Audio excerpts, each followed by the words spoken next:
كسبوا لعجل لهم العذاب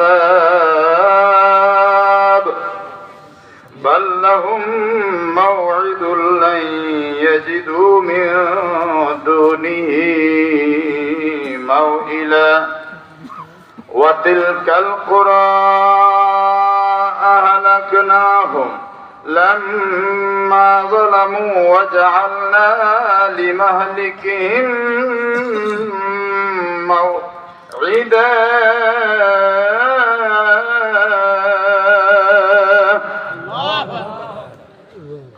صدق الله العظيم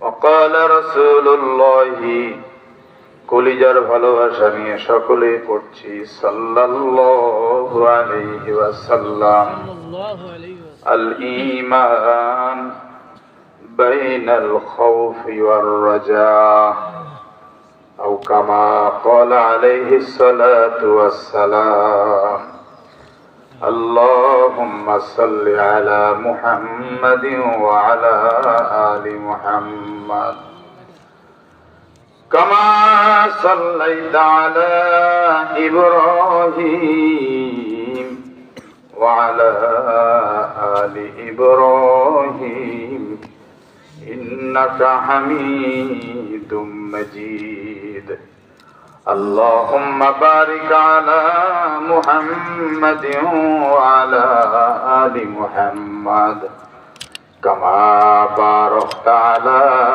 إبراهيم وعلى آل إبراهيم إنك حميد مجيد يا صاحب الجمال يا سيد البشر من وجهك المنير لقد نور القمر لا يمكن الثناء كما كان حقه بعد خدا بزرگ توی قصہ مختصر لا الہ الا اللہ کلمہ لا الہ الا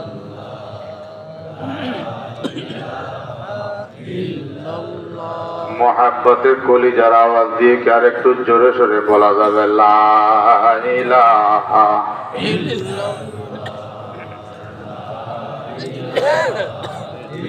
লা ইলাহা ইল্লাল্লাহ লা ইলাহা লা ইলাহা ইল্লাল্লাহ লা ইলাহা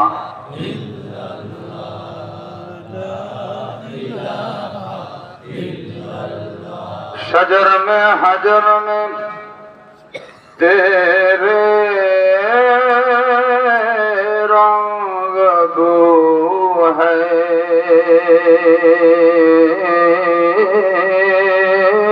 जोर की बोला जाबे अल्लाहु अकबर शजर में हजर में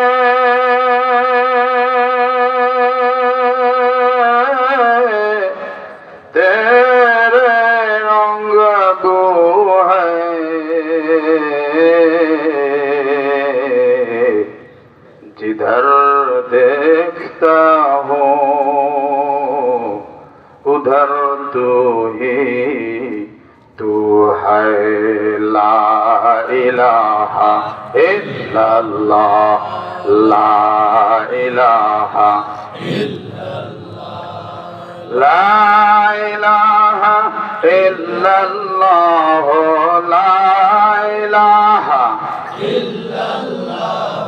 لا إله إلا الله لا إله إلا الله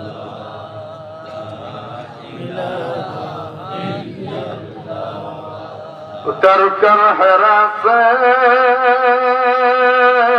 सूय कौम आया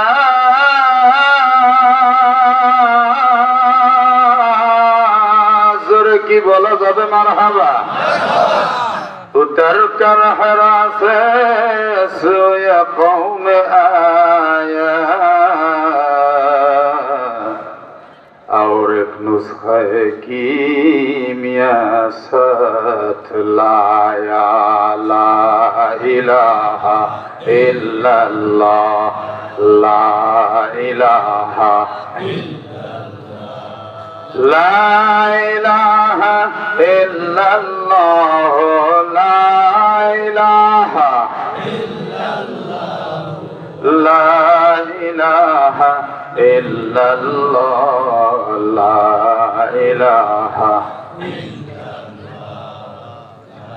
ला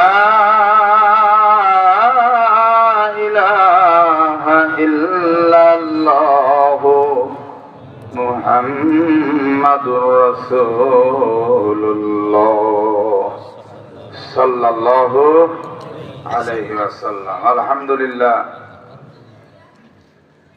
টাঙ্গাইল জেলার সখীপুর থানাধীন গড়গোবিন্দপুরবাসীর উদ্যোগে আজকের এই পবিত্র তাফসীরুল কোরআন মাহফিলের সম্মানিত সুযোগ্য সভাপতি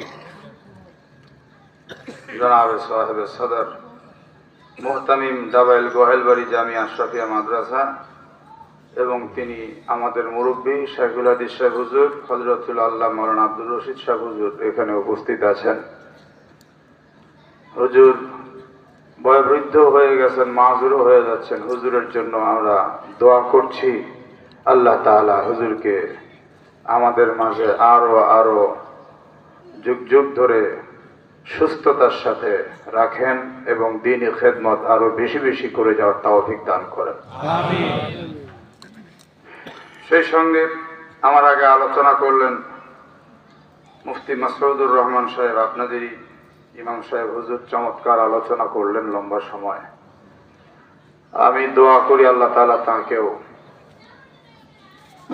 আরো বেশি বেশি দ্বীনি খেদমত যেন করার তৌফিক দান করেন। আমিন। আল্লাহ জাল্লা শানুহু তাবারাকা ওয়া তাআলা আমাদেরকে পবিত্র কোরআনের মাহফিলের জন্য কবুল আর মঞ্জুর করেছেন। যে সময় আমরা কোরআনের মাহফিলে বসতে পারলাম, এই সময় যদি আমরা একটু খেয়াল করি, পৃথিবীর বহু মানুষ কোরআনের মাহফিলে নাই, কিন্তু পাপ কাজের মধ্যে আছে। আল্লাহ তাআলা সেই পাপ কাজ থেকে আমাদেরকে হেফাজত করছেন। খুশি না বেজার? কেউ হয়তো হাসপাতালের বেডে অসুস্থ অবস্থায় ছটফট করে কাতরাচ্ছেন। আল্লাহ তাআলা আমাদেরকে সুস্থ রেখেছেন এবং তার কোরআন শুনতে বসিয়েছেন। খুশি না বেজার? তাহলে চিৎকার করে পড়ছি আলহামদুলিল্লাহ। নবী আলাইহিস সালামের জন্য দরুদ ও সালাম কলিজার আওয়াজ দিয়ে ভালোবাসা জড়িয়ে সকলেই পড়ছি সাল্লাল্লাহু আলাইহি ওয়াসাল্লাম। সম্মানিত সুধী, আমার আলোচনার বিষয়বস্তু এখানে যেহেতু ধারাবাহিক তাফসীর হচ্ছে, এটা দিয়ে 14 বছর হলো, তো আমার আজকের বিষয়বস্তু হলো সূরা কাহফ 8 নম্বর রুকু। এই 8 নম্বর রুকু আমি তেলাওয়াত করেছি আপনাদের সামনে। এখন ধীরে ধীরে তাফসীরের মহাসাগরে একটু ডুব দেব। তবে আপনাদের মনে রাখতে হবে, কোরআনের সব আয়াতে কিন্তু কিসসা কাহিনী ঘটনা নাই। ধারাবাহিক ভাবে যখন যে অংশ পড়বে সে অংশ সেভাবে আমাদেরকে বুঝতে হবে। গ্রামগঞ্জের মানুষের একটা চিন্তা চেতনা যে একটু কিসসা কাহিনী না করলে কেমন হয়। আসলেও কোরআনের যখন যেমন কথা, উপদেশমূলক কথা, দৃষ্টান্তমূলক কথা, বিধিবিধানের কথা, যখন যেটা আল্লাহ আমাদেরকে জানিয়েছেন, আমরা তখন সেই ধারাবাহিকতা যেটা আসবে সেটাই জানবো, নাকি বলেন? তথাপিও বুঝার জন্য কিছু যুক্তি, তর্ক, দৃষ্টান্তমূলক কিছু ছোটখাটো টুকরো ঘটনা আসতেই পারে, এগুলা ভিন্ন বিষয়। তো আজকের যে বিষয়টা আপনাদের সামনে উপস্থাপন হতে যাচ্ছে সূরা কাহফের ৮ নম্বর রুকু, এর মধ্যে কিন্তু উল্লেখযোগ্য কোনো ঘটনা নাই। মক্কার কাফের মুশরিকরা আল্লাহর হাবিব সাল্লাল্লাহু আলাইহি সাল্লামকে নিয়ে চরম নিন্দা করেছে, তর্ক বিতর্ক ছড়িয়েছে আমার নবীকে নিয়ে, এবং এমন কথাও বলে ফেলেছে আবাসাল্লাহু বাশারার রাসূলা, আল্লাহ কি একজন মানুষকে রসুল বানাইছেন? এই মুহাম্মদ, সকলে পড়ি সাল্লাল্লাহু এই মুহাম্মদ, তুমি তো আমাদেরই মতো মানুষ, তাইলে তুমি আবার রসুল হইলা কবে? এভাবে বলছে। কথা কি বুঝতে পারছেন? মক্কার কাফের মুশরিকরা টিটকারি মারছে, মান তুমিল্লাহ বাশারুম মিসলুনা, আমাদের মতোই তো মানুষ, তুমি আবার রসুল হইলা কেমনে? হ্যাঁ, আল্লাহ যদি কোনো ফেরেশতাকে নবী বানিয়ে পাঠাতেন সেটা না আমরা একটু বিবেচনা করতাম। তুমি তো আব্দুল্লাহর পোলা, আমাদের মাঝে বড় হলো না, তুমি তোমার চাচা আবু তালিবের কাছে লালিত পালিত হচ্ছিলে, তারপরে খাদিজার ধন সম্পত্তি দিয়ে তুমি বড় হইলা, নাউজুবিল্লাহ। তুমি না সেই মুহাম্মদ, আবার তুমি এখন আমাদের সামনে নবীগিরি দেখাও। এইভাবে নবীকে নিয়ে বহু বাজে বাজে মন্তব্য করেছেন। আল্লাহ রাব্বুল আলামিন এই সমস্ত আজে বাজে মন্তব্যের জবাবে কিছু দৃষ্টান্তমূলক, কিছু উপদেশমূলক কথা এখানে তুলে ধরেছেন। মূল ফাউন্ডেশন এটা। কথাকে বুঝছেন তো? এখন আপনি যদি মনে করেন যে হুজুরের লম্বা কোনো কাহিনী তো আজকে ধরলো না, এখানে নাই ভাই। কথাকে বুঝছেন? আপনাকে এখান থেকে সহজ ভাষায় আয়াতের তর্জমা হবে, মাঝে মাঝে কিছু জটিল শব্দের কিছু বিশদ ব্যাখ্যা হবে, বাস, তারপরে মোনাজাত হয়ে যাবে। আপনি যদি মনে করেন যে একেবারে বড় পীর সাহেবের একটা কাহিনী বলবে হুজুরে, অথবা একেবারে এমন এক ঘটনা বলবে যে পীর সাহেব আকাশ দিয়ে উড়াল দিয়ে চলে গেল, বাপ কি আশ্চর্য কথা কইছে রে হুজুরে, না, হবে না, এটা কোরআনে নেই। তাই আমি আপনাদেরকে এর বাইরে আজে বাজে কথা শোনাতে পারবো না, তবে দৃষ্টান্তমূলক কিছু কথা আসতে পারে। শুরু হচ্ছে আল্লাহর কোরআনের সূরাতুল কাহফের ৮ নম্বর আয়াত থেকে ধারাবাহিক রুকু থেকে ধারাবাহিক আলোচনা, আয়াত নম্বর ৫৪ থেকে ৫৯। ৫৪ থেকে ৫৯ দেখেন আল্লাহ তাআলা এখানে বলছেন, وَلَقَدْ صَرَّفْنَا فِي هَذَا الْقُرْآنِ لِلنَّاسِ مِنْ كُلِّ مَثَلٍ وَكَانَ الْإِنسَانُ أَكْثَرَ شَيْءٍ جَدَلًا। আরেকটু জোরে বলুন আল্লাহ বললেন, নিশ্চয়ই সররফনা আই বায়ান্না, আমি আল্লাহ বিশদ ভাবে বর্ণনা করেছি, ফি হাযাল কুরআনি লিন-নাসি, এই কোরআনে মানুষদের জন্য কি বর্ণনা করেছি, মিন কুল্লি মাসাল, সর্ব ধরনের দৃষ্টান্ত। কি দিছে? দৃষ্টান্ত। কোরআন বোঝার জন্য দৃষ্টান্ত দিছে আল্লাহ তাআলা।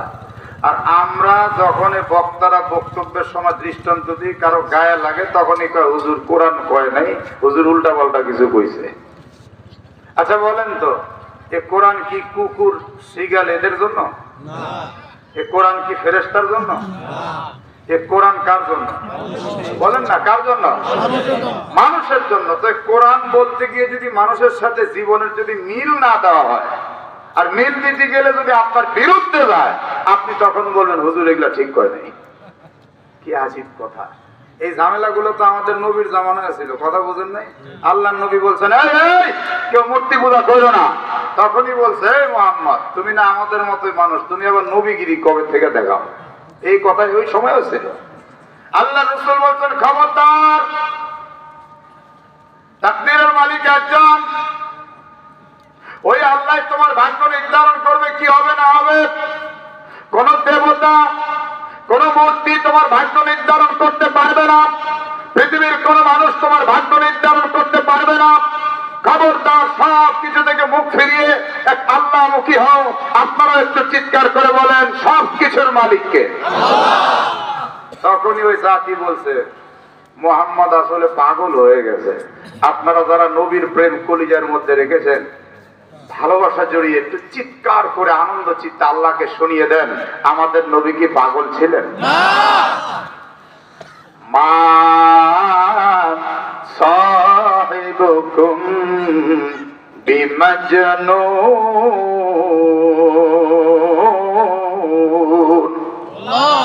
আল্লাহ তাআলা বলে দিলেন, তোমাদের সাথে আমার বন্ধু মুহাম্মদুর রাসূলুল্লাহ পাগল নয়। আর তারা বলেছে পাগল।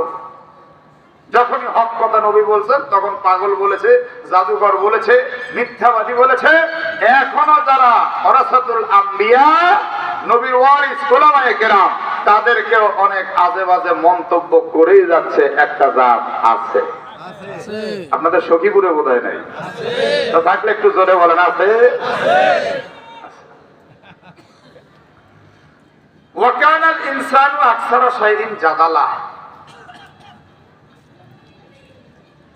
মানুষ হচ্ছে অধিকাংশ বিষয়ে জাদালা, বিতর্ক প্রিয়। খালি ঝগড়া করে, বিতর্ক করে, খুঁটিনাটি বিষয় নিয়ে আন্দাজি একজনের সঙ্গে আরেকজনের রক্তপাতের ঘটনা ঘটিয়ে ফেলে। আছে না নাই?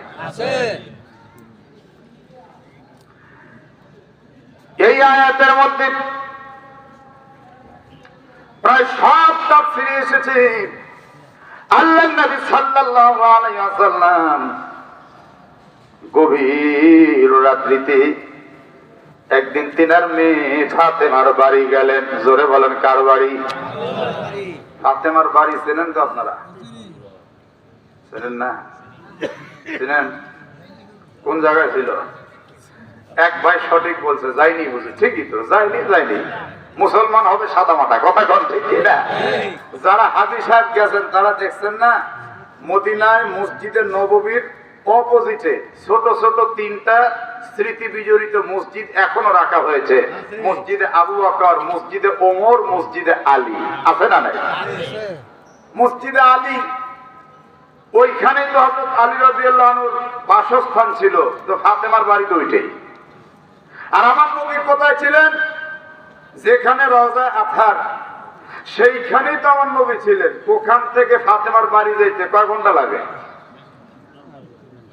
আমাদের তো লাগছে কয়েক মিনিট আর কি। খালি এখান থেকে মানে গেছি 2-3 মিনিট। ওই যে হাজী সাহেব বলছে 2-3 মিনিট।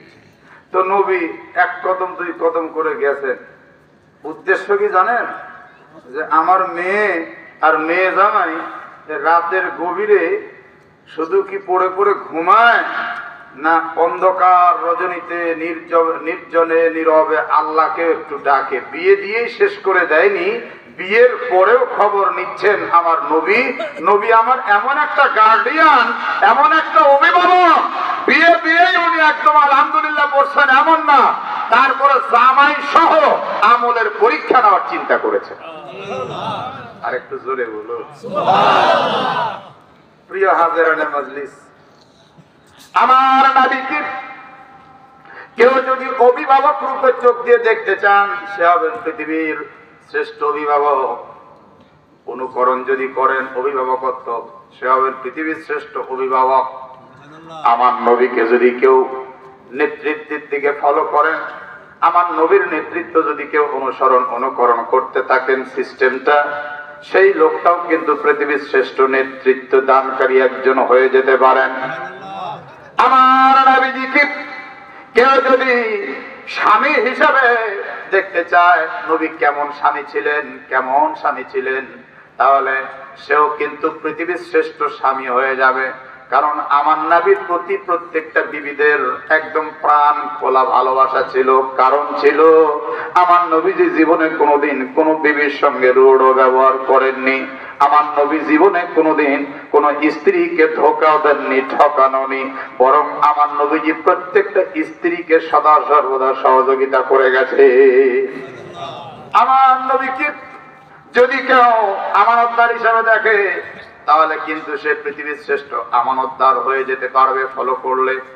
আমার নবীকে যদি কেউ যুদ্ধের ময়দানের সেনানায়ক হিসাবে দেখতে চায়, তাহলে পৃথিবীর শ্রেষ্ঠ সেনানায়ক সেও হতে পারবে। আমার নবীকে যদি কেউ রাষ্ট্রপ্রধান হিসাবে দেখতে চায়, মদিনার 10টি বছরের রাজত্বের অবয়ব যদি কেউ ফলো করে, ওই লোকটাও পৃথিবীর শ্রেষ্ঠ রাজা এবং বাদশাহ হয়ে যাবে। রাষ্ট্রপ্রধান তার চাইতে বড় আর কেউ হতে পারবে না।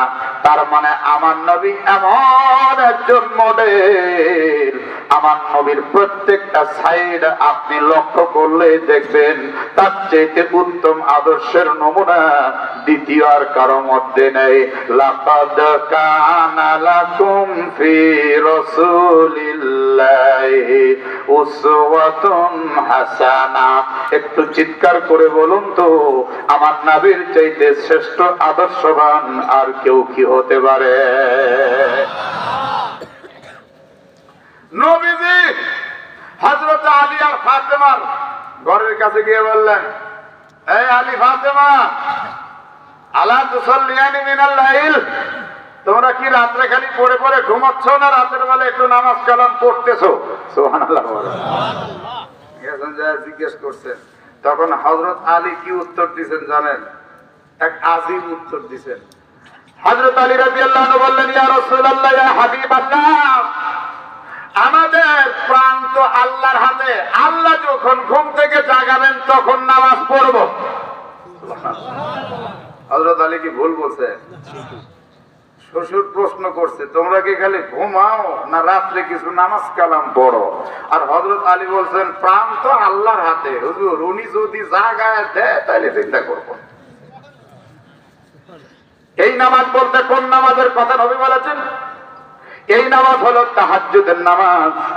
ও মিনাল লাইলি ফাতাহাজ্জাদ বিহি নাফিলাতাল লাক। সুবহানাল্লাহ বলেন। আমাকে অনেক সময় অনেকে মোবাইল করে, সখীপুর থেকেও করে, বলে হুজুর তাহাজ্জুদ নামাজের নিয়ত কি? আমি বলি, কি নিয়ত নিবেন? বাংলা, আরবি, উর্দু, ফার্সি না পশতু? হুজুর এর কি বলেন? তো বললাম, এই জায়গার নিয়ত হলো আসল নিয়ত। সুবহানাল্লাহ বলেন। নিয়ত আরবি কথা, এর বাংলা অর্থ হলো আন্তরিক ইচ্ছা পোষণ করা। কি বললাম? নিয়তের বাংলা কি? আন্তরিক ইচ্ছা পোষণ করা। আপনি দুই ঠোঁট নেড়ে নেড়ে কিছুই বলেননি, মনে মনে নিয়ত করে দাঁড়াইলেন, আল্লাহ 4 রাকাত ইশার ফরজ নামাজ শুরু করলাম, আল্লাহু আকবার, নামাজ হয়ে গেছে, আলহামদুলিল্লাহ। আর আপনি যখন বাড়ি থেকে বের হয়েছেন, কোন ওয়াক্তের নিয়াতে বের হলেন মসজিদে? আপনার তো মনেই আছে, কথা কোন ঠিক কিনা? আচ্ছা, আপনারা এখন হয়তো অনেকে মনে মনে চিন্তা করছেন যে নাটোরী সাহেব হুজুর, আপনি যে কথাটা কইলেন তাইলে কি ইন্নী ওয়াজহাতু ওয়াজহিয়া লিল্লাযী ফাতারাস সামাওয়াতি ওয়াল আরদা হানিফান ওয়া মা আনা মিনাল মুশরিকিন, এগুলি কি ভুয়া? ও ভাই, এই ইন্নী ওয়াজহাতু এটা নামাজের জন্যই যে আল্লাহ নাজিল করছে, আপনারা কে কইলো?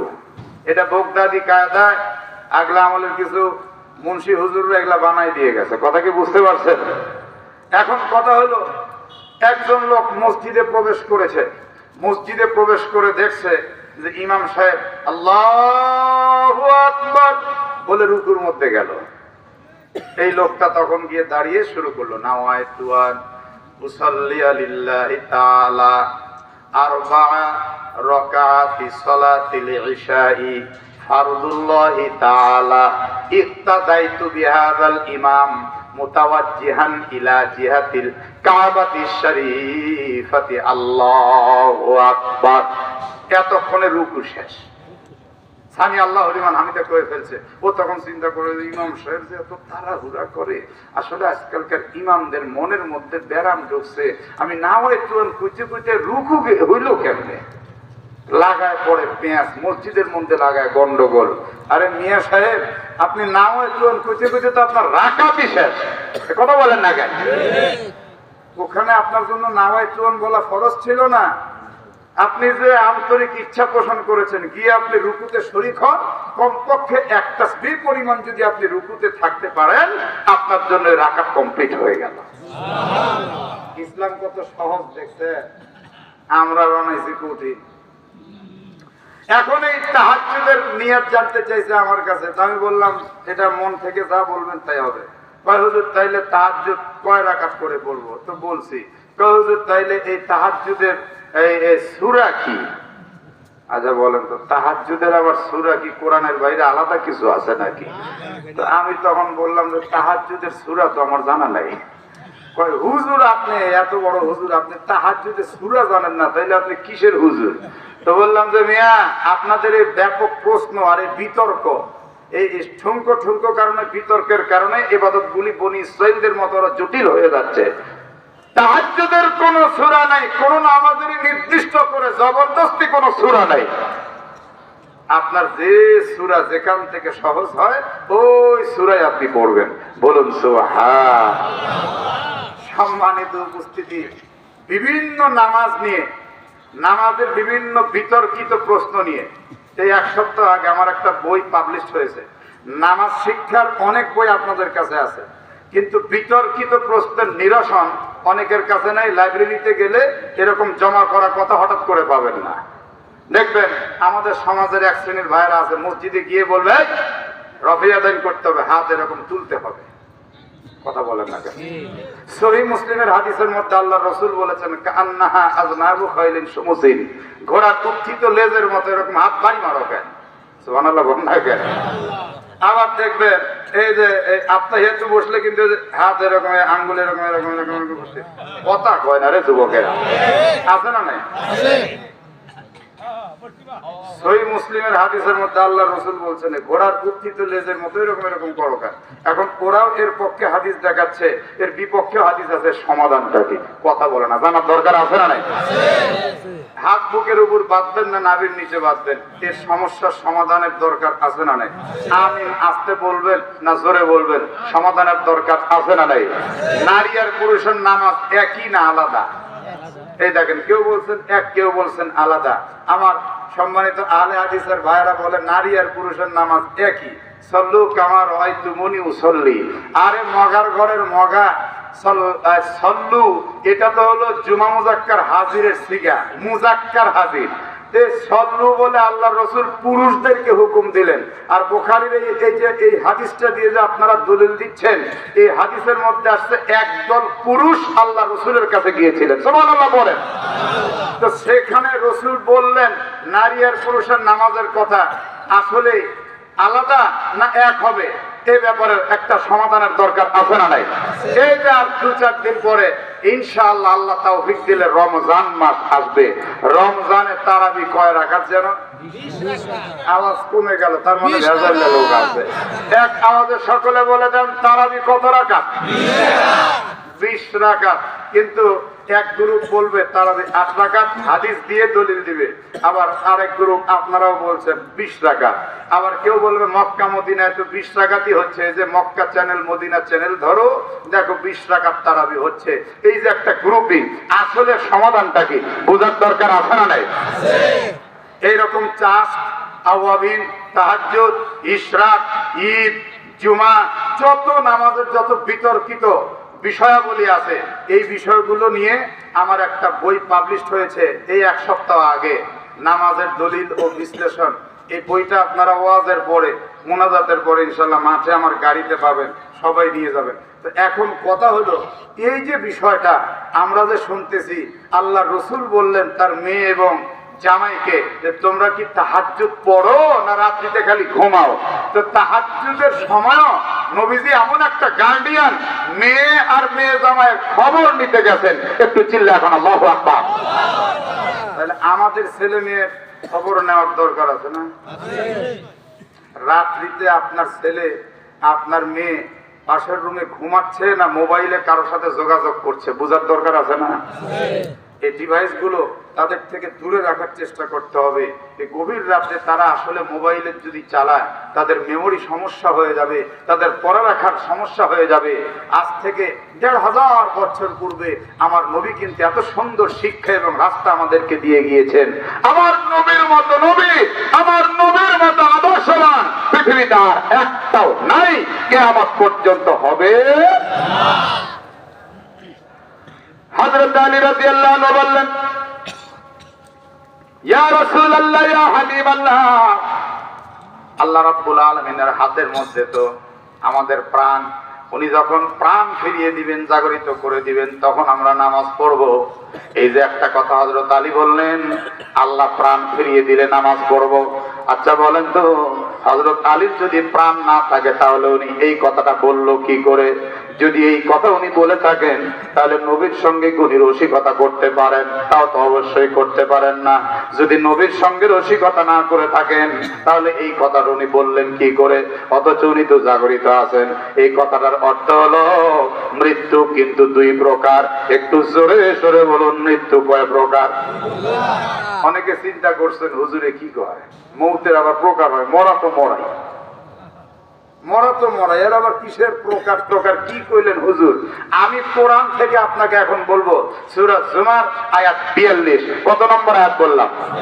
আল্লাহ রাব্বুল আলামিন বলছেন, আল্লাহু ইয়াতাওয়াফাল আনফুসা হিনা মাউতিহা ওয়াল্লাতী লাম তামুত ফী মানামিহা ফায়ুমসিকুল্লাতী ক্বাদা আলাইহাল মাউত ওয়া ইউরসিলুল উখরা ইলা আজালিন মুসাম্মা।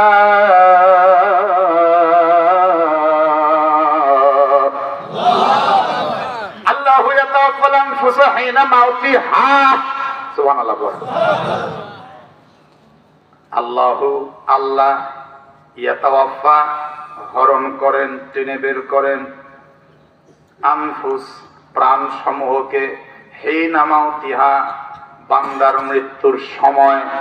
মৃত্যুর সময় যে প্রাণটা টেনে বের করেন, এই প্রাণ আর কোনোদিন ভিতরে ঢুকবে না।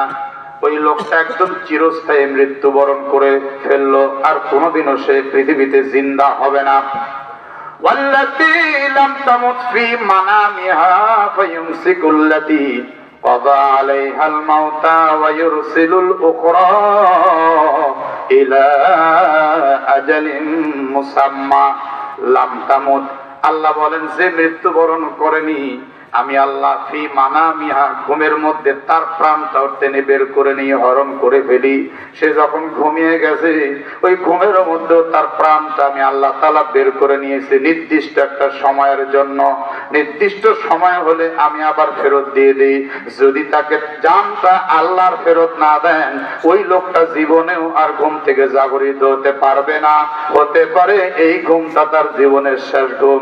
এমনও হতে পারে আজকের রাত্রিতে আমি আপনি এই মাহফিল কমপ্লিট করে বাড়িতে গিয়ে ঘুমিয়ে যাব, আর ঘুমটাই হয়ে যাবে আমার আপনার জীবনের শেষ ঘুম। পৃথিবীতে এমন অনেক মানুষের খবর পাওয়া গেছে, রাত্রিবেলা সুস্থ মানুষটা শুয়েছে, কিন্তু ভোরবেলা মসজিদের মাইকে এলান হচ্ছে ওই লোকটা রাত্রে রেজল করে নাটকের তাফসীর শুনেছে, কিন্তু সকাল বেলায় ওই লোকটাকে মৃত্যু পাওয়া গেছে। এমনও ঘটনা বাংলাদেশে হয়েছে না হয়নি? তাহলে এক মৃত্যু স্থায়ী আর এক মৃত্যু অস্থায়ী, কোরআন বললো। তাহলে মৃত্যু কয়টা হলো? একটু জোরে বলেন না, কয়টা? স্থায়ী মৃত্যু হলে আর জীবনে জিন্দা হওয়ার কোনো সুযোগ নেই। আর অস্থায়ী মৃত্যু আমরা প্রতিনিয়ত প্রতিদিনেই মরতেছি, আলহামদুলিল্লাহ। অস্থায়ী মরা আমরা মরি না?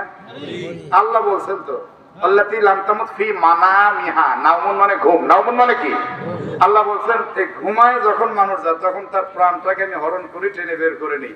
আর এই প্রাণটা যখন বের হয়ে যায় তখনই তো আমরা দেখেন না চলে গেছি মক্কায় ঘুমের মধ্যে, কথা কয় না রে, চলে গেছি মদিনায়, চলে গেছেন ঢাকা মতিঝিলে। মতিঝিলে যখন রোডটা পার হইতেছিলেন ওই সময় একটা গাড়ি এসে আপনাকে ধাক্কা দিল, আপনি ওরে বাবারে করে দেখ সিকুর দিছে, সঙ্গে সঙ্গে চিৎকারের ঠেলা আপনার বিবি কয়, মিয়া তোমার কারণে আমার ঘুমটাও গেল। হ্যাঁ, চিল্লাচিল্লি করো কেন ঘুমের মধ্যে?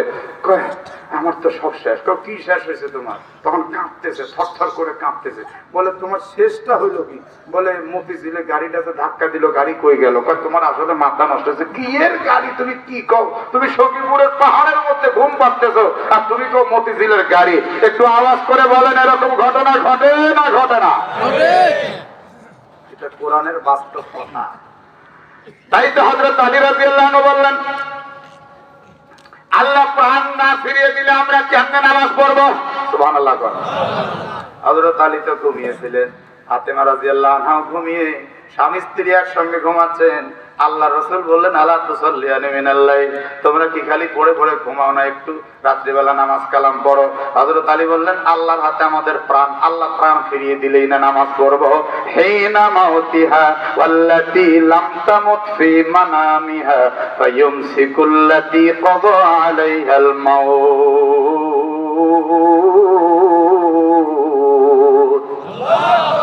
এই হলো তার ব্যাখ্যা।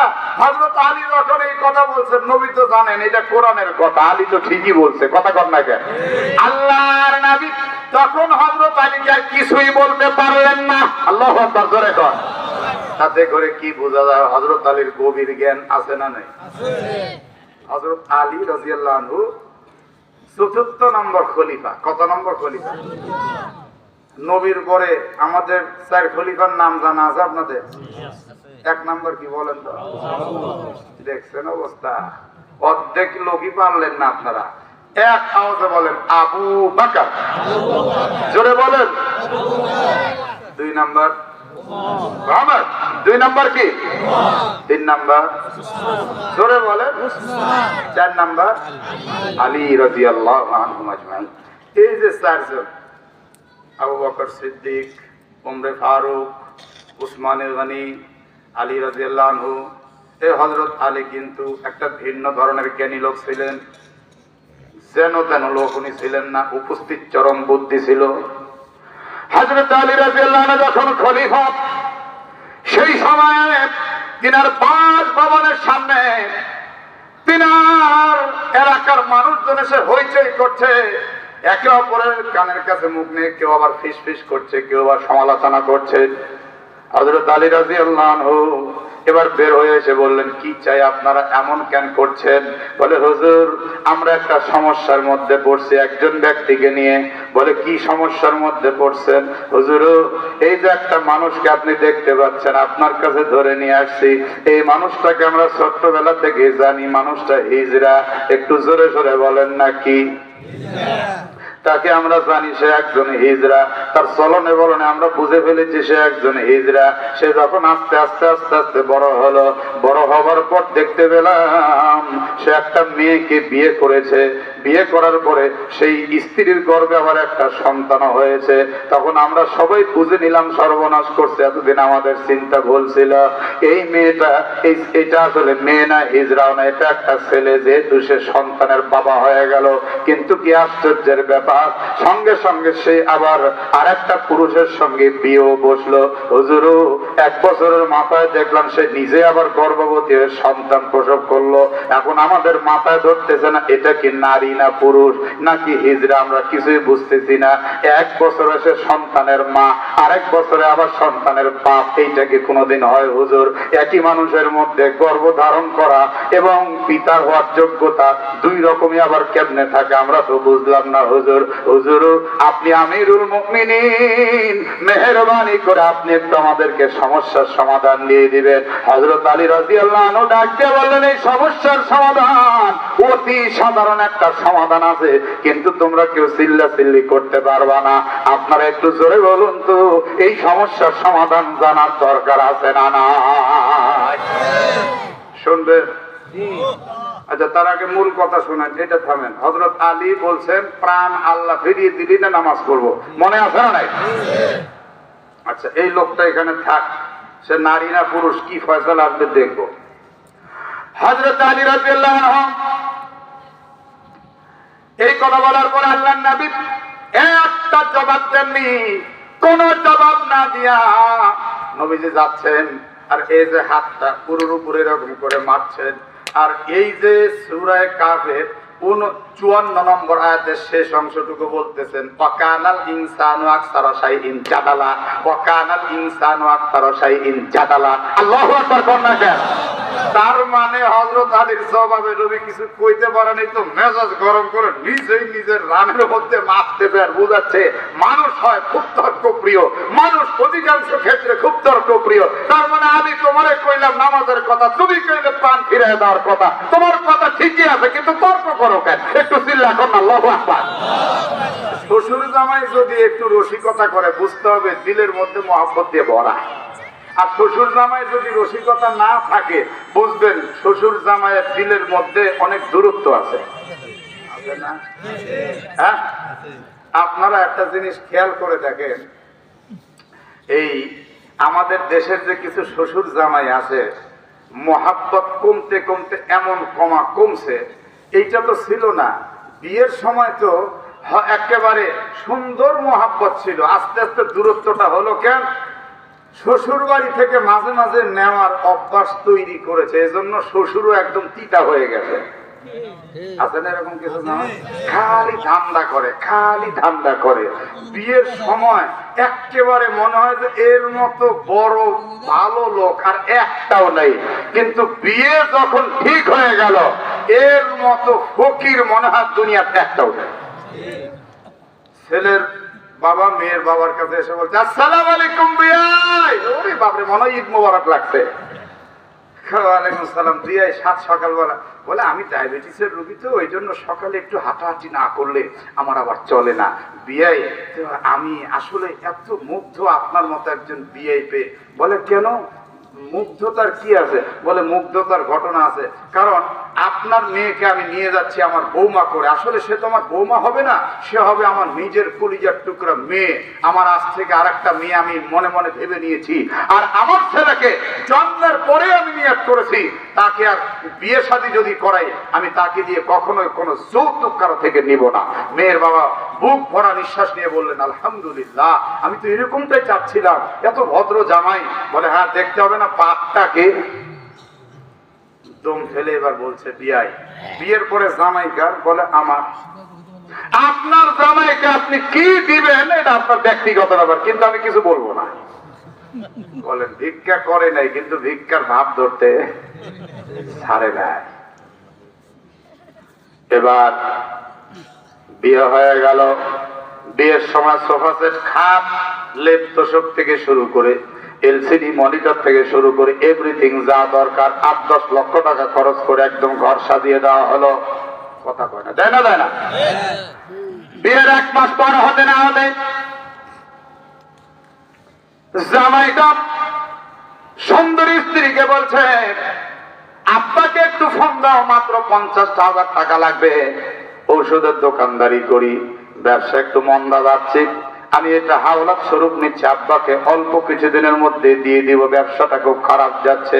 মেয়েটা ফোন করলে আব্বা আগ্রহ করে নিজে এসে দিয়ে গেল 50,000। 1.5 মাস যেতে না যেতে বলছে, আগামী চৈত্র মাসে হালখাতা করে সব দিয়ে দিব, আর 50,000 টাকা নাও, 1 লক্ষ একবারে বান্ডিল আব্বাকে দিব।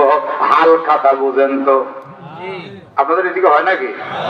হাল খাতায় সব দিয়ে দিব, আব্বাকে খালি একটু একটু বলো।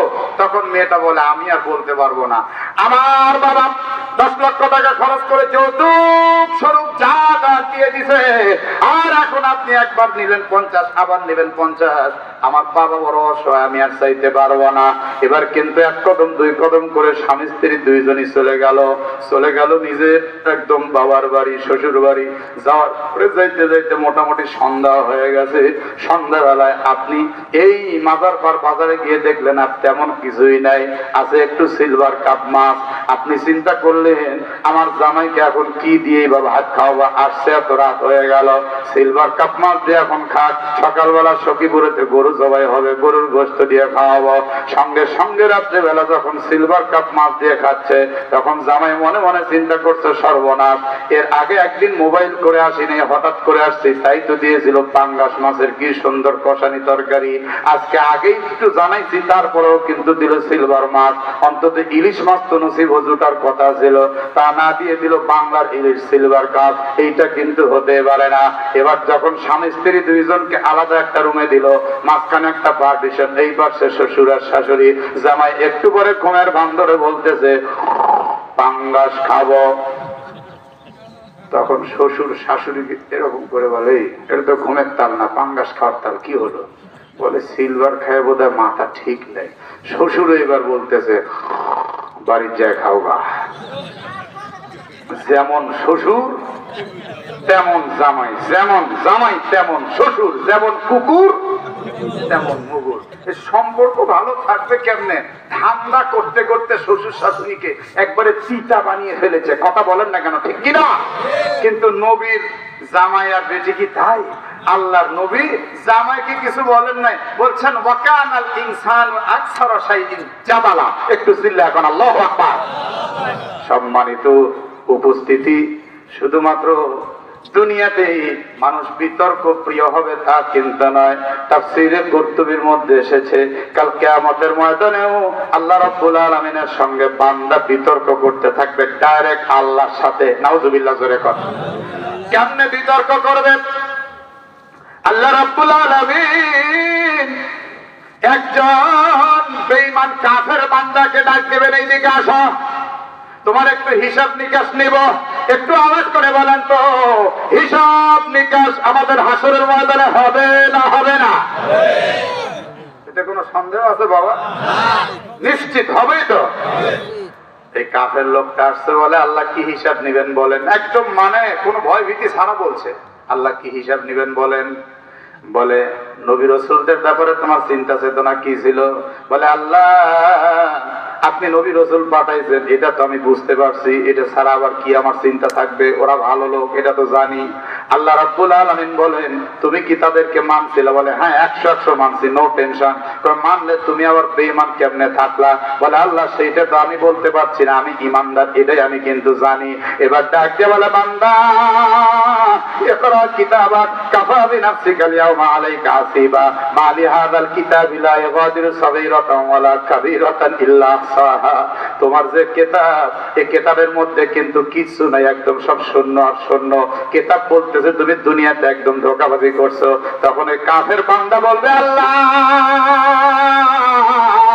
যে কিতাব আজকে আপনি আমার সামনে দেখাচ্ছেন, এই কিতাব কিন্তু দুনিয়ার মধ্যে আমি চোখে দেখি নাই, যেটা চোখে দেখি না ওইটা আমি মানি না। নাউজুবিল্লাহ তো বললেন, কিন্তু কথাটা কইছে কি দেখছেন? আচ্ছা বলেন, আমাদের যে ডানে আর বামে দুইজন ফেরেশতা লিখতেছেন, লেখে না? কিরামান কাতিবিনা ইয়ালামুনা মা তাফআলুন, লেখে না লেখে না? এই যে লিখতেছে, এই যে আমলনামা, এই যে ডায়েরি বই, এটা কি দেখছি আমরা জীবনে? কথা কন না কেন? দেখছি। এ কিন্তু একেবারে কঠিন লোক, বলে আল্লাহ যেটা চোখে দেখি নাই এটা আমি মানি না।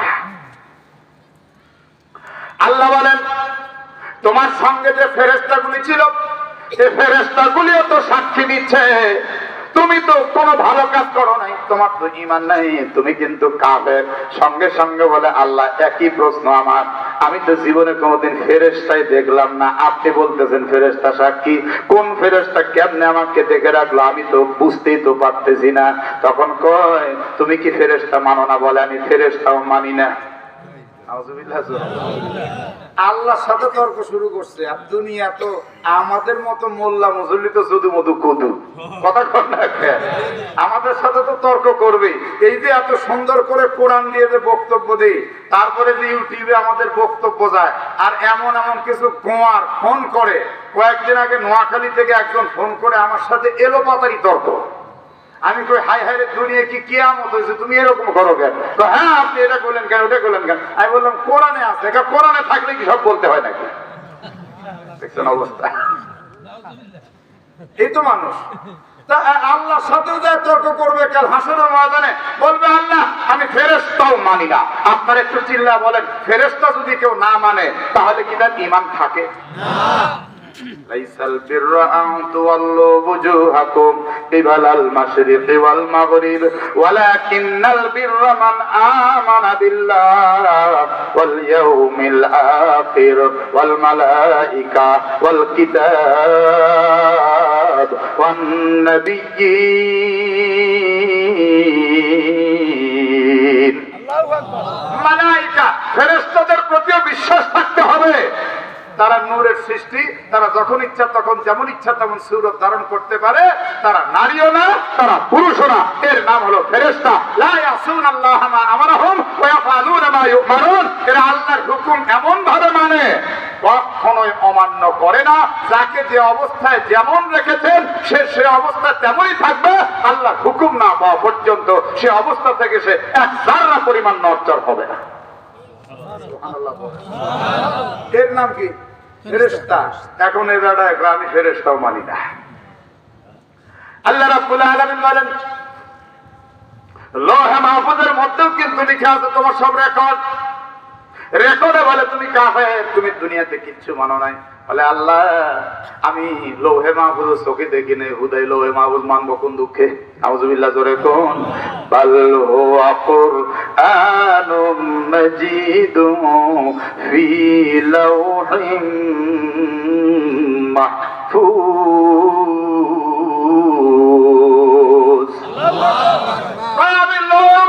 দেখিনি, মানবো কোন দুঃখে?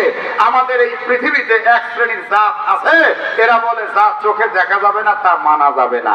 আমি তাদের কাছে একটা প্রশ্ন রেখে গেলাম, আপনি যা চোখে দেখেন না তা তো মানেন না? বলে হ্যাঁ মানি না। আপনারা এই প্রশ্নটা মনে রাখবেন, তাহলে মুগুর দিতে পারবেন এই নাস্তিকদেরকে। আপনি চোখে না দেখলে মানেন না, তাহলে আপনার বাবা যা আপনার বাবা, এটা আপনি কবে চোখে দেখলেন? কথা কর না কেন? বোঝেন নাই? মায়ে বলছে এটা তোর বাপ, বুঝেন নাই? বাপ পরিচয় দিছে কে? জোরে বলেন, জোরে বলেন। মা বলছে এটা তোর বাপ, মায়ের কথা শুনে বিশ্বাস করছি নাকি? তাছাড়া তো বিশ্বাসের আর কিছু নাই। চোখে দেখার কোনো বুদ্ধি নাই। যারা বলেন চোখে না দেখে আল্লাহ মানি না, আমি তাদের বলি আপনার মা একটা মেয়ে মানুষ বলছে এটা তোর বাপ, মেয়ে মানুষের কথা বিশ্বাস করে বাপ মানেন, আর নবী রাসূলদের কথা আল্লাহর কথা বিশ্বাস করে আল্লাহ মানেন না। হাই রে কপাল পোড়া! কথা কন না কেন? ঠিক কিনা? আল্লাহ রাব্বুল আলামিন সঙ্গে সঙ্গে বলেন এ ফেরেশতারা এর মুখটাতে মোহর মেরে দে, মুখটা দিয়ে খুব ভেজাল বকতেছি, এর অঙ্গ প্রত্যঙ্গ এখন কথা বলবে, একটু চিল্লা এখন আল্লাহু আকবার। সঙ্গে সঙ্গে তার জবানটাকে একদম মোহর মেরে দেওয়া হবে।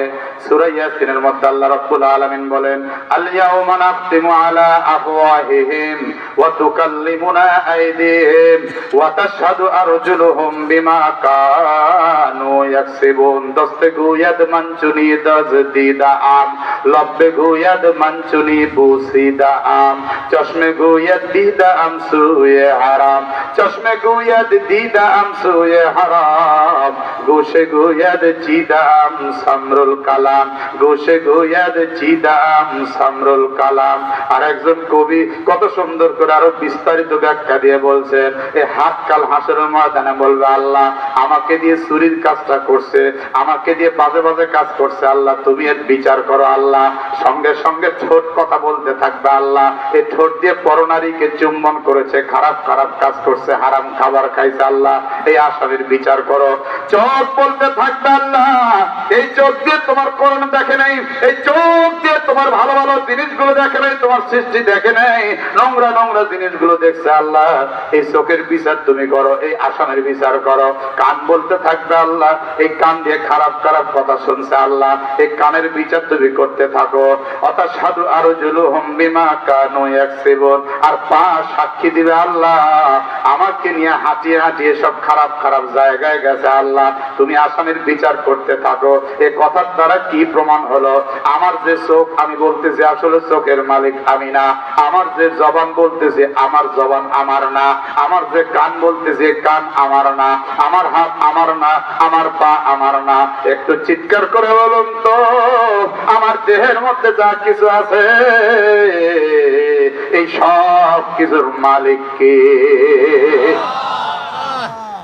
আজকে আমি আপনি মনে করছি হাত দিয়ে যা ইচ্ছা তাই করবো, হাত হলো আল্লাহর গোপন সিআইডি। একটু চিল্লা করেন আল্লাহু আকবার। আজকে আমি আপনি মনে করছি পা দিয়ে যা ইচ্ছা তাই করবো, পা কিন্তু আল্লাহর গোপন সিআইডি। আজকে আমি আপনি মনে করছি এই চোখ দিয়ে যা ইচ্ছা তাই করবো, কিন্তু না না, এই চোখ আল্লাহর গোপন সিআইডি। কান দিয়ে যা ইচ্ছা তাই শুনবো, না না, এই কান কিন্তু আল্লাহর গোপন সিআইডি। আল্লাহ বলবেন এই শয়তানকে এক্ষুনি জাহান্নামে দিয়ে দে রে ফেরেশতা, সে আমার সঙ্গে তর্ক বিতর্ক করা শুরু করছে। এবার তাফসীরে তবরী শরীফের মধ্যে আসছে আল্লাহ রাব্বুল আলামিন হযরতে ইসরাফিল ফেরেশতাকে ডাক দিবেন। একটু জোরে বলেন কোন ফেরেশতা? ইসরাফিল ফেরেশতাকে ডাক দিয়ে বলবেন, ইসরাফিল তুমি আসামির কাঠগড়া দাঁড়াও। হযরত ইসরাফিল আলাইহিস সালাম কাল হাসরের ময়দানে থরথর করে কাঁপতে থাকবেন আল্লাহর ভয়ে। আল্লাহ বলবেন আমি যে সমস্ত কথাগুলো দিয়েছিলাম তুমি কি সেগুলোর দায়িত্ব ঠিক ঠিক মতো পালন করেছো? বলে আল্লাহ আমি সত্যি সত্যি ঠিক ঠিক মতোই দায়িত্ব পালন করেছি। আল্লাহ বলবেন তুমি যে দায়িত্ব পালন করছো তার প্রমাণ কি? বলে আমার ভাই জিবরাইল পর্যন্ত আমি সব পৌঁছে দিয়েছি। আল্লাহ আল্লাহ সঙ্গে সঙ্গে জিবরাইল ফেরেশতাকে ডাকতে বলবেন, জিবরাইল এই যে ইসরাফিল বলতেছে সে তার দায়িত্বগুলো ঠিক ঠিক মতো পালন করেছে, রে জিবরাইল বল বল সে কি তার দায়িত্ব ঠিক ঠিক মতো পালন করেছে কিনা? জিবরাইল ফেরেশতা ভয়ে থরথর করে কাঁপতে কাঁপতে বলবেন, আল্লাহ আমি সাক্ষী আছি আমার ভাই ইসরাফিল তোমার দেওয়া সমস্ত দায় দায়িত্বগুলো ঠিক ঠিক মতো পালন করেছে। আল্লাহ তখন বলবেন পুত পবিত্র একদম নূরের ফেরেশতার সাক্ষী আমি আল্লাহ গ্রহণ করলাম। আর সাক্ষীকে গ্রহণ করে আমি মহান রব্বুল আলামিন এই মুহূর্তে ইসরাফিল ফেরেশতাকে নাজাত দিয়ে দিলাম। আর একটু জোরে বলুন সুবহানাল্লাহ। আল্লাহ রাব্বুল আলামিন বলবেন, হে জিবরাইল এবার তুমি আসামের কাঠগড়ায় দাও। একটু জোরে করুন আল্লাহু আকবার। এই এর আগে একটা কথা বলেন তো, ফেরেশতাদের জীবনে কোনো গুনাহ আছে? না। জোরে বলেন না। তাহলে তাদেরকেও কাল হাসরে আসামের কাঠগড়ায় দাঁড় করানো হবে। আর আমরা তো কোথাকার কে? তাহলে আমরা যারা বসে আছি একটু কি নিয়াত করে নিতে পারি না যে দুনিয়ার এই সামান্য সময় আর কোনো গুনার কাজ করব না? মনে ভয়টা তো থাকতে হবে, কি বলেন তাই না? মানুষের হক নষ্ট করব না, কখনো মিথ্যা বলবো না, হারাম খাবো না, আল্লাহর হুকুম আহকাম যথাসম্ভব মেনে মেনে চলার চেষ্টা করব। একটু জোরে বলুন ইনশাআল্লাহ। ও আমার ভাইরা, হযরত জিবরিল ফেরেশতাকে এবার আসামের কাঠগড়া দাঁড় করিয়ে দেওয়া হবে। জিবরিল ফেরেশতা কাঁপতে কাঁপতে বলবেন, আল্লাহ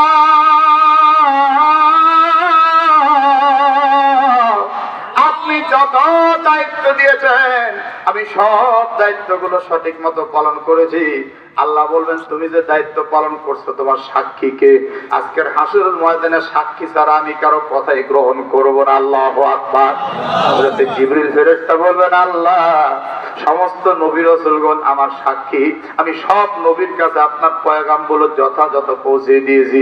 আল্লাহ এবার একদম আদম থেকে একদম ঈসা রুহুল্লাহ পর্যন্ত সমস্ত নবী রাসূলকে এক বাক্যে দাঁড় করাবেন। দাঁড় করানোর পর বলবেন, এই যে জিবরাইল বলছে সে তার দায়িত্ব ঠিক মতো পালন করছেন, আপনারা একটু বলেন আপনাদের কাছে কি আমার পয়গামগুলো ঠিক ঠিক মতো পৌঁছেছে? সমস্ত নবী রাসূল সেই দিন ভীত সন্ত্রস্ত হয়ে বলবেন, আল্লাহ একদম আমরা হলফ করে বলছি জিবরাইল ফেরেশতা যথাযথ দায়িত্ব পালন করেছে, কোনো ত্রুটি করেনি। আল্লাহ তখন ডাক দিয়ে বলবেন, জিবরাইল রে আমার বেগুনাহ নিষ্পাপ মাসুম নবী রাসূলদের সাক্ষী আমি আল্লাহ গ্রহণ করলাম। এই মুহূর্তে তুমি জিবরাইলকে আসামির কাঠগড়া থেকে মুক্ত করে দিলাম। আল্লাহ এবার সব নবী রাসূলকে একে একে কাঠগড়ায় তুলবেন। আল্লাহু আকবার। নূহ নবীকে বলবেন, আপনি কি ঠিক মতো দায়িত্ব পালন করছেন? বলে, জি আল্লাহ আমিও পালন করছি। আপনার সাক্ষীকে? বলে যে যাদের সাক্ষী আপনি সামনে দেখতে পাচ্ছেন জিজ্ঞেস করে দেখেন। সঙ্গে সঙ্গে নূহ নবীর উম্মতদের মধ্যে দুই ভাগ হয়ে যাবে। এক ভাগ বলবে ঠিক মতো উনি কালমার দাওয়াত আমাদের পর্যন্ত পৌঁছেছে, আর এক শ্রেণী সিটার বাটপার শয়তান স্বৈরাচার যত খারাপ কাজ দুনিয়াতে করছে, নবী রাসূলদেরকে হত্যা করতে পর্যন্ত গিয়েছে, নবী রাসূলদেরকে পর্যন্ত মেরেছে। হযরতে ইউনূস ইবনে মাত্তাকে দেশ থেকে বের করে দিয়েছে, উনি 40 দিন মাছের পেটের মধ্যে ছিলেন। হযরতে জাকারিয়া আলাইহিস সালামকে করাত দিয়ে দুভাগ করে ফেলেছে। হযরতে জাকারিয়ার ছেলে ইয়াহইয়াকে নামাজরত অবস্থায় তলোয়ার দিয়ে এক কোপ মেরে একদম কল্লাটা আলাদা করে দিয়েছে। নবী রাসূলদের সঙ্গেও যারা খারাপ কাজ করতে পারে, তারা আলেমদের সাথে ভালো আচরণ কেমনে করবে? কথা কম না। এবার আরেকটা একটি গ্রুপ বলবে আল্লাহ নূহ মিথ্যা কথা বলছে। আপনারা যারা বসা আছেন একটু চিৎকার করে বলেন, নবী রাসূল জীবনে মিথ্যা কথা বলতে পারে? আল্লাহ বলে সর্বনাশ করছে নূহ নবী।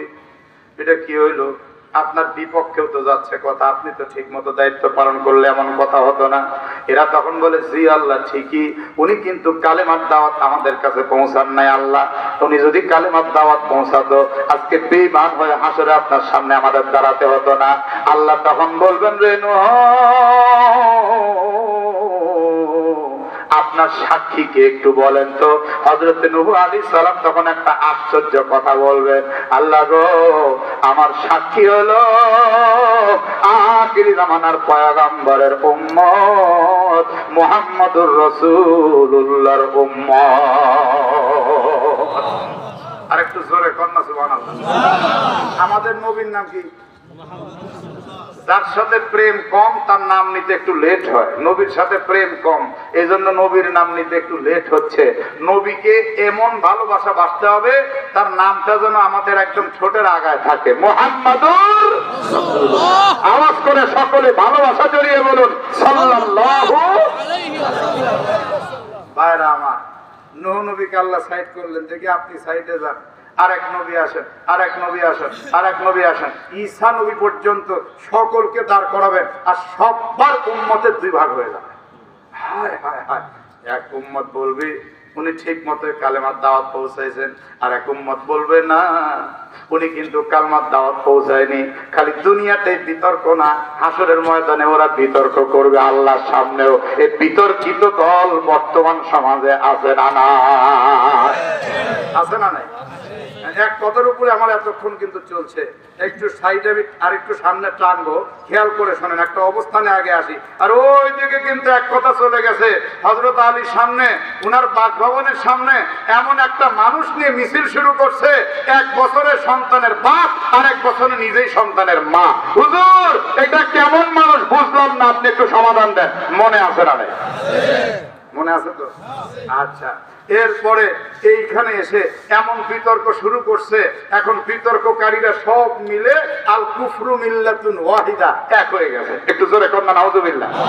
সব বিতর্ককারীরা এক হয়ে গেছে, আর সব পক্ষের ইমানদারেরা এক হয়ে গেছে। আল্লাহু আকবার বলে। এখন নবী রাসূলদের তো অবস্থা খারাপ। হায় হায়, এখন আমাদের কি অবস্থা? একদম আদম থেকে নূহ থেকে ঈসা আল্লাহ পর্যন্ত সব নবী রাসূল একটা কথা বলেছে। আল্লাহ বলছেন তোমাদের সাক্ষীকে, সব নবী রাসূল বলছেন আল্লাহ আমাদের সাক্ষী আখিরি জামানার পয়গম্বরের উম্মত। সুবহানাল্লাহ। আচ্ছা বলেন তো, শেষ নবীর উম্মত কারা? আরে দেখছেন হুজুর, এই কথাটাও বুক ভরে বলতে পারলেন না। আমরা যে কি ভাগ্যবান, গুনাহগার হলে কিন খুশ নসিবাম। যদি আমরা গুনাহগার, কিন্তু আমাদের কপালটা খুবই ভালো। ভালো না? অন্য নবীও দরখাস্ত করছে আমার নবীর উম্মত হতে, আর আমরা বিনা দরখাস্তে নবীর উম্মত হয়ে গেছি। আল্লাহু আকবার। তাইলে বলতে পারলেন না যে শেষ নবীর উম্মত কারা? যদি বলতেন আমরা, আল্লাহ খুশি হয়ে যেতেন। আমি বলবো শেষ নবীর উম্মত কারা, আপনারা জবান খুলে বলবেন আমরা। একটা মিছিল হবে, পারবেন তো? পারবেন তো ইনশাআল্লাহ? কুনতুম খায়রা উম্মাহ উখরিজাত লিন-নাস তা'মুরুনা বিল মা'রুফ ওয়া তানহাউনা আনিল মুনকার। আল্লাহ বলছেন আমাদেরকে খায়রা উম্মাহ, শ্রেষ্ঠ উম্মত। আলহামদুলিল্লাহ বলেন। তাহলে রেডি? একটু জোরে সরে বলবেন তো দেখি, একটু জং টং ছাড়াই দিয়ে কি। শেষ নবীর উম্মত কারা? কি রাসেল ভাই, তাও কি 100 হলো কি আওয়াজ? 100 হয়নি তো। যারা বলেন নাই তারা কোন দলের লোক? হ্যাঁ, রেডি রেডি রেডি। শেষ নবীর উম্মত কারা? কারা? কারা? জোরে সোরে বলেন আল্লাহু আকবার। খুশি না? খুশি না ভাই? আরে আত্মাটা জুড়ায় গেছে। কাল হাসরের ময়দানে আমাদেরকে সব নবী রাসূলরা সাক্ষী বানাবে। আল্লাহ রাব্বুল আলামিন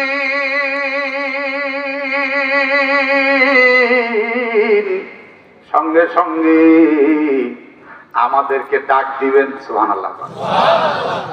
একেবারে কিয়ামত পর্যন্ত নবীর উম্মত যারা আছে কোটি কোটি উম্মতদেরকে ডাক দিয়ে আরেক প্রান্তে দাঁড় করাবেন। আর এইদিকে একদিকে থাকবে বিরুদ্ধবাদী, আরেক দিকে থাকবে কিন্তু আপনার ইমানদাররা, অন্য নবীর উম্মতরা। আর আমাদেরকে আরেক দিকে দাঁড় করিয়ে আল্লাহ বলবেন, এই যে সব নবীর উম্মতরা বলছে তোমরা নাকি তাদের সাক্ষী, বলো তো সাক্ষী দাও তো দেখি। সঙ্গে সঙ্গে ওই বেঈমান কাফেররা সেই দিনও বিতর্ক করে বলবে, আল্লাহ তারা কি করে নূহ নবীর সাক্ষী হয়, তারা কি করে মুসা ঈসার সাক্ষী হয়? আল্লাহ তারা তো নূহ নবীর সময় ছিল না, তারা তো মুসা ঈসার সময় ছিল না, তারা তো শেষ জামানায় আসছে, তারা তো এই নূহ, মুসা, ঈসা, ইব্রাহিম, খলিল কাউকে দেখে নাই, সুতরাং না দেখে কেমনে সাক্ষী দিবে? লাগলো আর এক প্যাঁচ। কথা তো ঠিকই আছে, কথা ঠিক আছে না? একটু সরে সরে বলেন, আমরা কি হযরত আদম দেখছি? কথা বলেন, আমরা কি নূহ নবী দেখছি? কথা বলেন, আমরা কি মুসা ঈসা দেখেছি?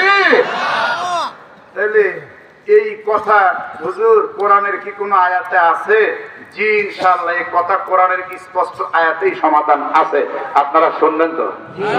শুনবেন তো? আমার বক্তব্যের ভূমিকা আপনাকে বুঝতে হবে। ওয়ালাকাদ সাররাফনা ফি হাযাল কুরআনি লিন-নাসি মিন কুল্লি মাসাল। মাসাল মানে দৃষ্টান্ত। মাসাল মানে কি? আজকের এই পুরো বক্তব্য হবে দৃষ্টান্ত। আপনি গোলক ধাঁধার মধ্যে থাকবেন 3 ঘন্টা, কোন দিক দিয়ে যাবেন আপনি কিছুই বুঝবেন না। একটু জোরে সরে কোন আল্লাহু আকবার। আচ্ছা তাহলে এই জায়গায় আরেক ভেজাল বাঁধলো হাসরের ময়দানে, বিতর্ক থাক, আর বিতর্ক করতে থাক। আমরা এবার একটু আয়াত টানি, কথা কোন ঠিক কিনা? আচ্ছা দেখেন এবার আয়াতে আল্লাহ তাআলা কি বলেন দেখেন। এই এই পিচ্চি, এই বসো। দুইজনে জামাতে যাচ্ছে বাদাম খাইতে, মনে করছো আমি কানা বক্তা। কোন নড়চড় হবে না। কোরআনের চাইতে দামি কিছু আছে? কোনো কিছু না। চুপচাপ চুপচাপ দেখেন 55 নম্বর আয়াতে আল্লাহ রাব্বুল আলামিন বলেন, ওয়ামা মানা'আন নাস আন ইউমিনু ইয জাআহুমুল হুদা ওয়া ইস্তাগফিরু রাব্বাহুম ইল্লা আন তা'তিয়াহুম সুন্নাতুল আউওয়ালিন সুন্নাতুল আউওয়ালিনা আও ইয়াতিয়াহুমুল আযাবু কুবুলা।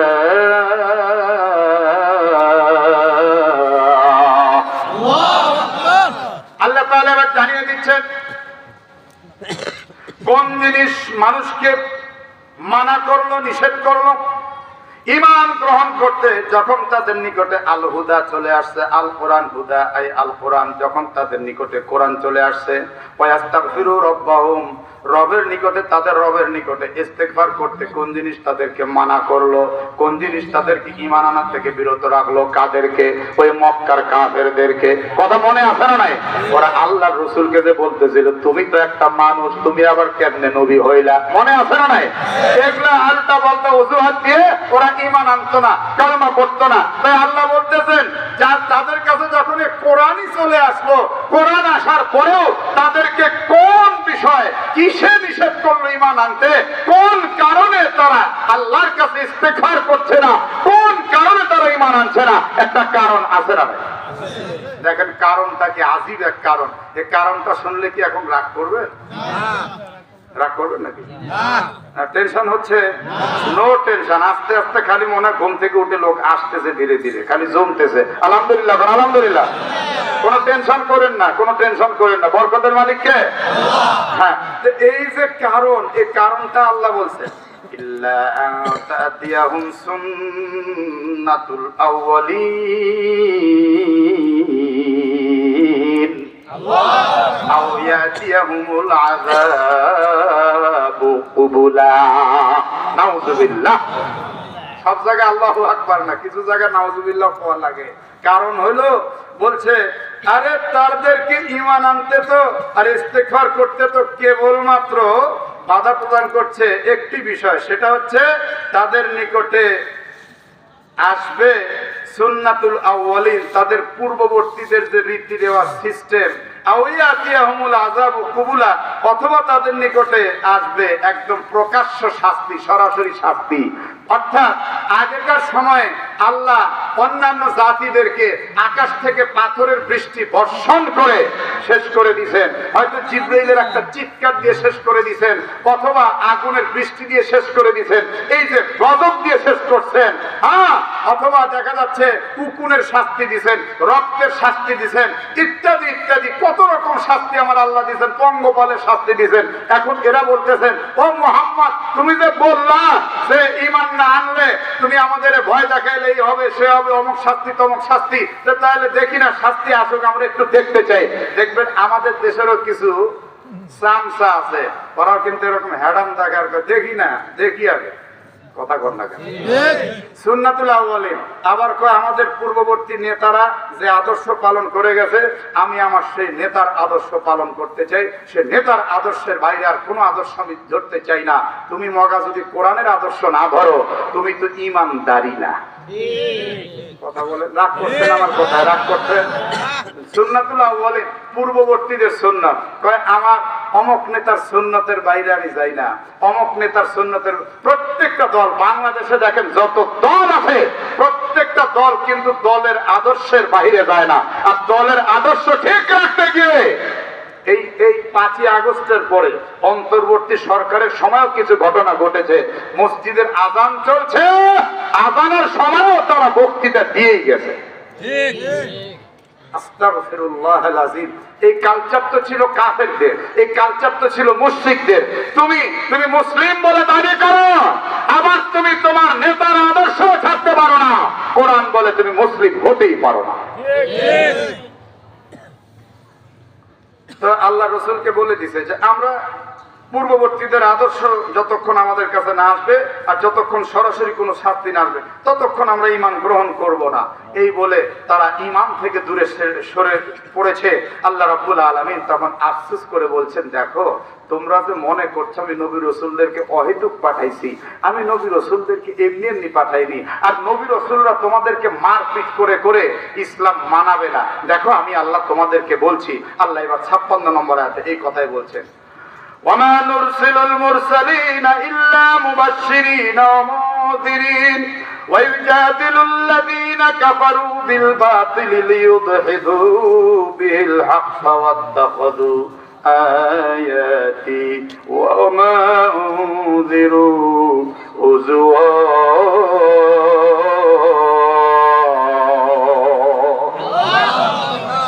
আল্লাহ বলেন আমি নবী রাসূলদেরকে কোন কারণ ছাড়া কিন্তু প্রেরণ করিনি, ইল্লা মুবাশশিরিন আই লিল মুমিনিনা, আমি মুমিনদের জন্য শুভ সংবাদদাতা রূপে প্রেরণ করেছি, ও মুনজিরিন আই মুখাফফিফিনা লিল কাফিরিন, আমি কিন্তু ভীতি প্রদর্শক রূপে প্রেরণ করেছি কাফেরদের জন্য। ওয়া ইউজাদিলুল লাযিনা কাফারু বিল বাতিল লিইউদহিবু বিহিল হক। অথচ যারা কুফরি করেছে তারা বিতর্ক করে বিল বাতিল, অন্যায় আর মিথ্যা কিছু খোঁড়া যুক্তি দিয়ে, লিউদহিবু বিল হক, আর ওই খোঁড়া যুক্তির মাধ্যমে হককে একদম চিরদিনের জন্য মিটিয়ে দিতে চায়, সত্যকে মিটিয়ে দিতে চায়। ওয়াত্তাখাযু আয়াতি ওয়া মা উনযিরু হুজুয়া, আর আমার আয়াত আর যা দিয়ে তাদেরকে আমি সতর্ক করেছি সেগুলোকে তারা উপহাস রূপে গ্রহণ করে। আপনারা একটু চিৎকার করে বলুন তো, এই কোরআনকে আবু জাহেল মিটাইতে চাইছে, আবু জাহেল কিন্তু নাই। একটু জোরে বলেন, কোরআন আছে না নাই? জোরে বলতে হবে, মুসলমান আছে না নাই? ও আমার সোনার বন্ধু, পৃথিবীতে যুগে যুগে যত আবু জাহেল, যত ফেরাউন কোরআন মিটাইতে চাইছে, কোরআনকে লাগতে এসে কোরআন থেকে ছিটকে পড়ে তারাই ধ্বংস হয়েছে। কিন্তু কোরআন ঠিকই আছে। আমরা আজকের মাহফিল থেকে পরিষ্কার বলতে চাই, সামনেও যদি কেউ কোরআনকে হককে মিটাইতে চায় সে মিটে যাবে। কোরআন ছিল, কোরআন আছে, কোরআন থাকবেই থাকবে।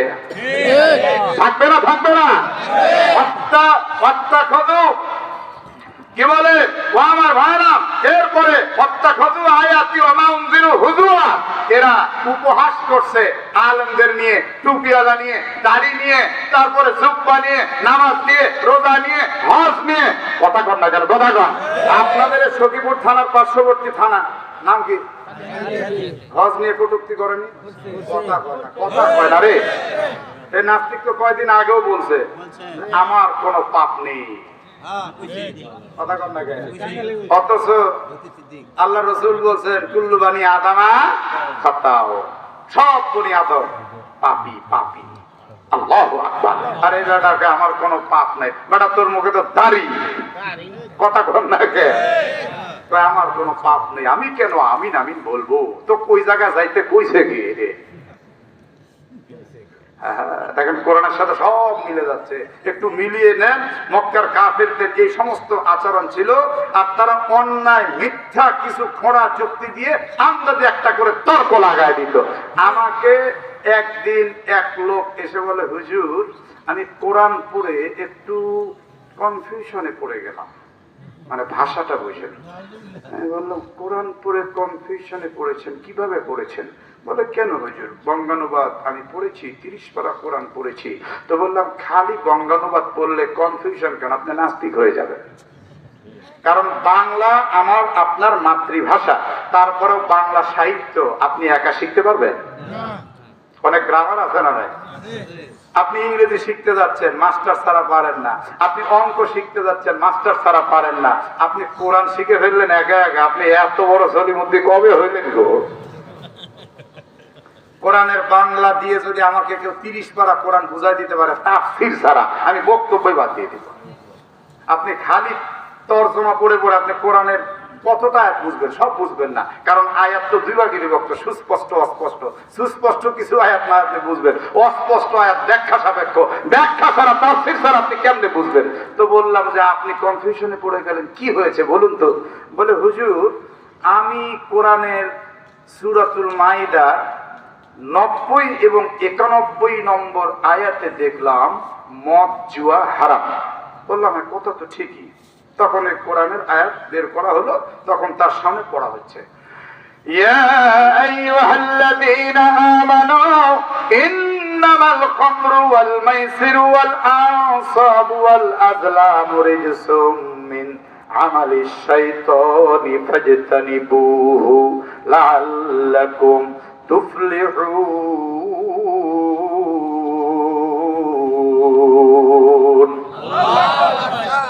إنما يريد الشيطان أن يوقع بينكم العداوة والبغضاء في الخمر والميسر ويصدكم عن ذكر الله وعن الصلاة فهل أنتم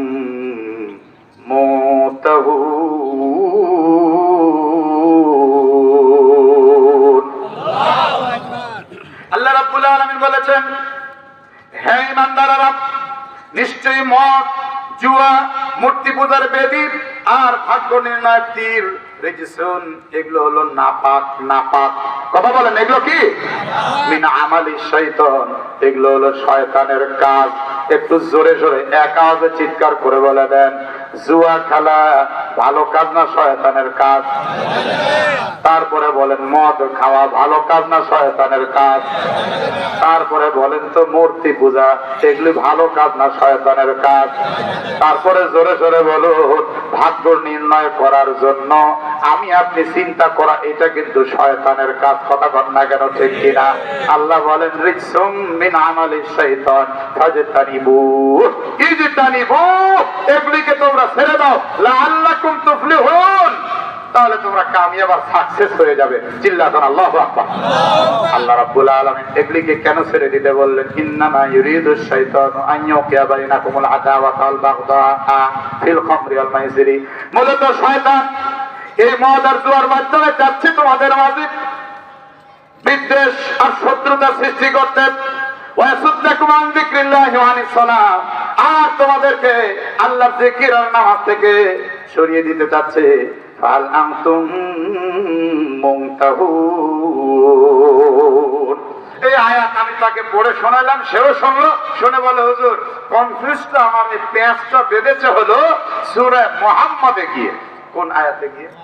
সূরা মুহাম্মাদে। জোরে বলেন কোন আয়াতে? বললাম সূরা মুহাম্মাদে কি আছে? তখন সেখানে আবার বের করা হলো মাতালুল জান্নাতিল্লাতী বুইদাল মুত্তাকুন ফিহা আনহারুম মিন মাইন গায়রি আসিন ওয়া আনহারুম মিন লাবানিল লাম ইয়াতাগায়্যার তা'আমু ওয়া আনহারুম মিন খামরিল লাযযাতিল লিশশারিবিন ওয়া আনহারুম মিন আসালিন মুসাফফা। আরেকটু জোরে বলুন আল্লাহু আকবার। সেখানে আল্লাহ রাব্বুল আলামিন মুত্তাকি পরহেজগারী বান্দাদের জন্য বয়ান করেছেন। আল্লাহ তাআলা জান্নাতের দৃষ্টান্ত দিয়ে বলেছেন জান্নাতের মধ্যে নহর থাকবে 4টা। জোরে বলুন কয়টা? এই যুবকের আরেকটা জোরে বলুন কয়টা?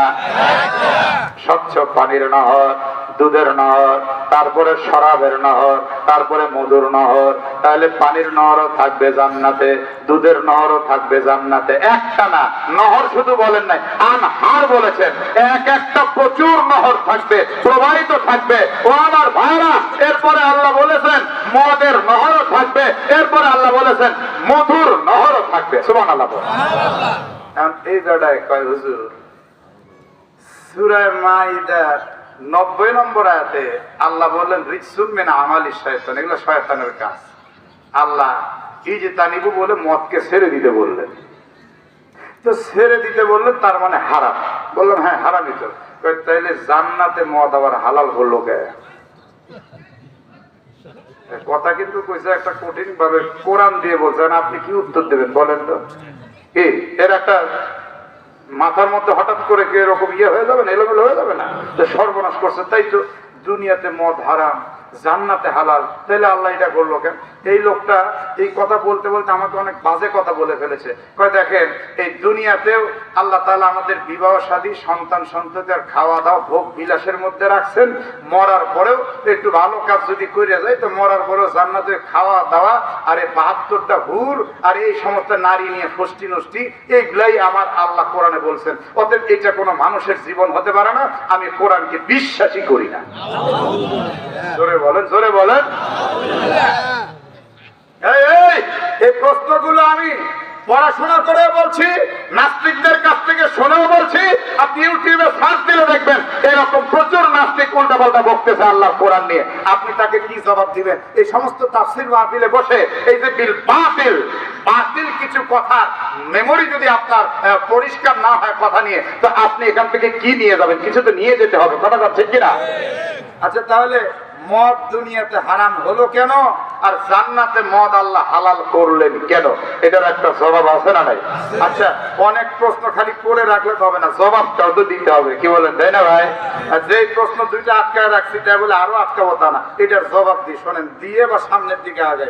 এটার জবাব হলো দুনিয়ার মদ দুর্গন্ধ, জান্নাতের মদ সুগন্ধ। জান্নাতের মদ পান করবেন, মুখ দিয়ে নিষ্কম্বরের সুঘ্রাণ বের হবে। দুনিয়ার মদ পান করবেন, মুখ দিয়ে এমন মদক মদক গন্ধ করবে আর একজনের মাথা ঘুরে উঠবে। কথা বলেন না কেন? দুনিয়ার মদ খাইলে মানুষ মাতাল হয়। মাতলামি করতে করতে পড়ে গিয়া মা বলে, কথা কর মা, আমি দেখছি যে মা খায়, মা একটা দরজাটা খোল মা। বউ কয় মগার ঘরের মগা, তুই আমার মা কস। চুপ! মানুষ শুনলে কি কাকা, মা বেশি কিছু কইস না, খুব অবস্থা খারাপ। আমি রাত্রিতে গাড়ি নিয়ে বাড়িতে রওনা দিছি, নাটোর শহরে দেখতেছি এক মাতাল এক গাছকে গিয়ে জড়ায় ধরে বলতেছে, ভাইজান আমার বাড়ির রাস্তা কোন দিকে? গাছরে কয় ভাইজান। আমি ড্রাইভারে বললাম, হাই রে দেখ কি জীবন এদের। দুনিয়ার মদ খাইলে কিন্তু মানুষ মাতাল হয়, আর জান্নাতের মদ খাইলে মানুষ মাতাল হবে না। তাদের ভিতরে খালি আনন্দর প্রফুল্লতায় বৃদ্ধি হইতে থাকবে, তাদের দেহের কলকবজা কোনোদিনও নষ্ট হবে না। দুনিয়ার মদ খাইলে স্নায়ু সমস্যা হতে পারে, দুনিয়ার মদ খাইলে মজ্জা শুকিয়ে যেতে পারে, দুনিয়ার মদ খাইলে ক্যান্সারের জাম তৈরি হতে পারে, দুনিয়ার মদ খাইলে লাঞ্চের সমস্যা হতে পারে। কিন্তু জান্নাতের মদ তুমি যতই খাবা জীবনের দুর্গন্ধ বাড়াবে না, তোমার দেহের কোনো ক্ষতি হবে না, শুধু শান্তি আর শান্তি আর শান্তি আর শান্তি। দুনিয়ার মধ্যে যেহেতু ক্ষতি, এই জন্য আল্লাহ হারাম করেছেন, আর জান্নাতের মদের মধ্যে কোনো ক্ষতি নেই, লাভ ছাড়া, এই জন্য আল্লাহ জান্নাতের মদকে হালাল করেছে। সুবহানাল্লাহ জোরে কর। আচ্ছা, তাহলে আরেকটু সামনে আগাই, দেখেন আর একটা মারাত্মক কথা, বোঝা শুনলে আপনি আশ্চর্য হয়ে যাবেন। এই যে এই আয়াতের পরে আল্লাহ তাআলা এবার 57 নম্বর আয়াতে কি বলছেন শুনলে দেখেন আপনি ব্যাখ্যা সাজবেন যে আল্লাহ এটা কেমনে কইল, আরে সমাধান কি হবে। দেখেন আমি আয়াতটা পড়ি, তারপরে ব্যাখ্যার মহাসাগরে ডুব দিই। আল্লাহ রাব্বুল আলামিন এবার